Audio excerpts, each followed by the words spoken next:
Assalamualaikum warahmatullahi wabarakatuh. Perkenalkan, nama saya Frinza Intana, Sarjana Pendidikan JKP Angkatan 7 125A2.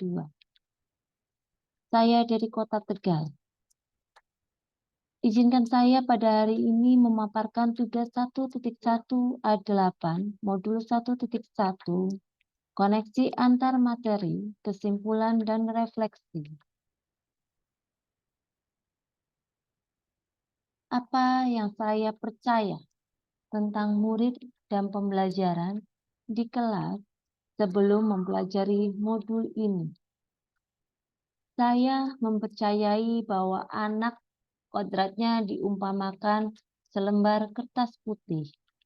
Dan disinilah peran guru mendidik anak untuk mulai mengukir tulisan di lembaran kertas tersebut dengan melalui contoh perilaku yang baik. Seringkali pada saat pembelajaran saya menggunakan metode ceramah. Pembelajaran yang saya lakukan di dalam kelas, karena menurut saya itu yang terbaik. Hal ini dikarenakan menurut saya siswa akan lebih fokus dalam pembelajaran yang sedang disampaikan oleh guru.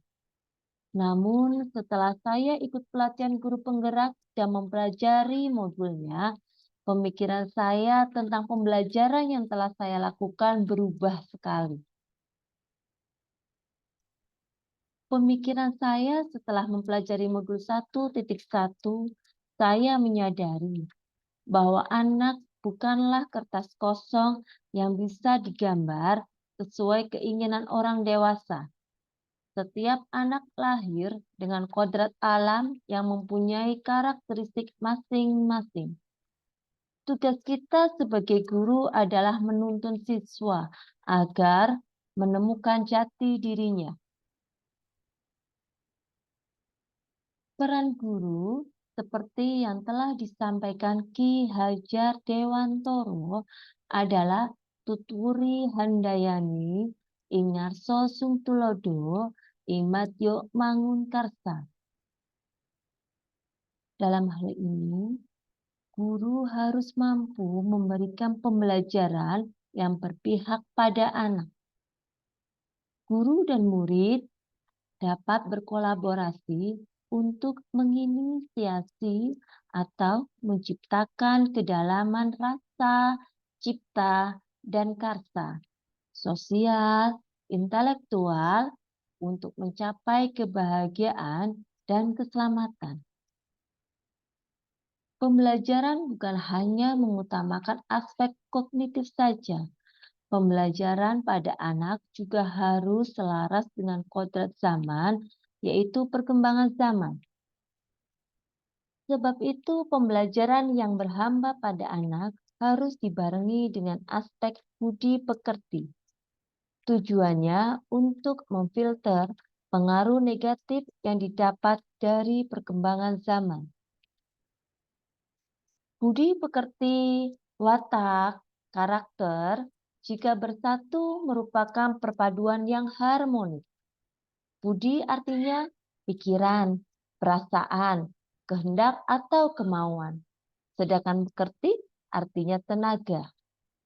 Budi pekerti yang baik akan membentuk watak dan karakter siswa bersih dan suci, sehingga masa depan anak menjadi harmonis. Manfaat yang saya dapatkan setelah mempelajari modul 1.1 adalah bahwa pembelajaran bukan hal yang harus diutamakan, namun harus dibarengi dengan budi pekerti. Pembelajaran harus berpihak atau berhamba pada anak dengan mempelajari karakteristik anak sesuai kodrat alam, sehingga anak akan bahagia. Pembelajaran berhamba pada anak, maka pembelajaran tidaklah harus di dalam kelas. Anak bisa berinteraksi dengan lingkungan sekitar. Hal ini bertujuan untuk memotivasi dan mengeksplor bakat siswa. Pembelajaran juga harus menyesuaikan kodrat zaman. sehingga bisa berguna bagi masyarakat dan masa depan anak. Apa yang akan saya terapkan dalam pembelajaran di kelas agar sesuai dengan refleksi pemikiran KHD?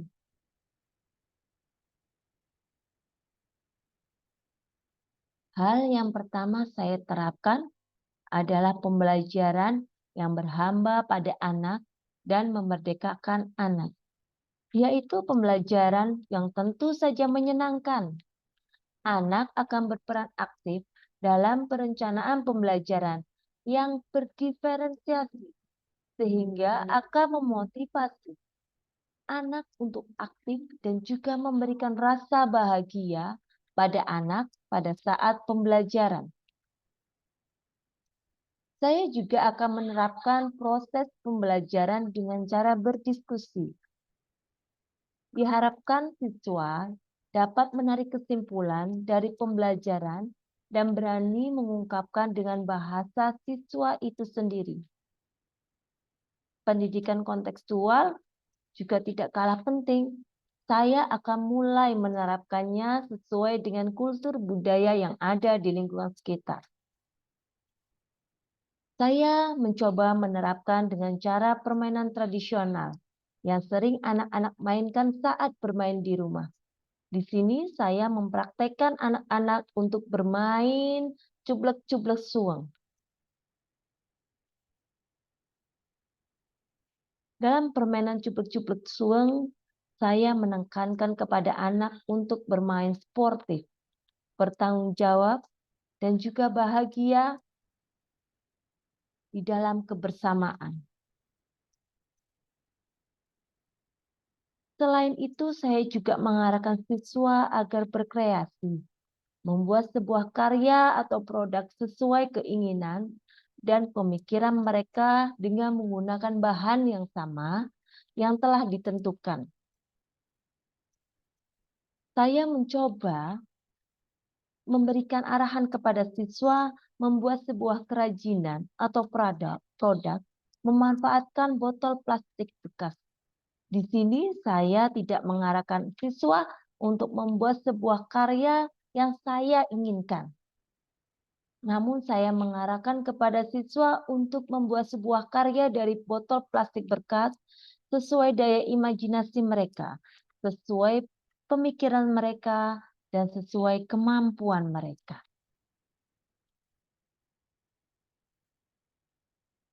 Penanaman budi pekerti. Hal ini sangat penting sekali. Yang pertama saya lakukan adalah mencontohkan perilaku saya setiap hari kepada siswa. Saya mencoba memberi contoh berjabat tangan kepada guru yang umurnya di atas saya dan juga saya selalu mengingatkan siswa setiap kali meminta bantuan baik kepada orang tua, teman, atau siapapun dengan mengucapkan kata tolong. Dan setelah itu jangan lupakan ucapkan terima kasih. Penanaman budi pekerti pada siswa tidak lepas dari peran orang tua di rumah. Berkolaborasi dengan orang tua juga akan saya lakukan dalam penanaman budi pekerti. Mengapa hal ini perlu dilakukan? Ini mengingat guru pertama penanaman budi pekerti adalah orang tua dan lingkungan di mana siswa tersebut itu tinggal. Demikian presentasi saya. Apabila ada kekurangan, saya ucapkan mohon maaf. Terima kasih. Salam guru penggerak. Salam guru hebat. Wassalamualaikum warahmatullahi wabarakatuh.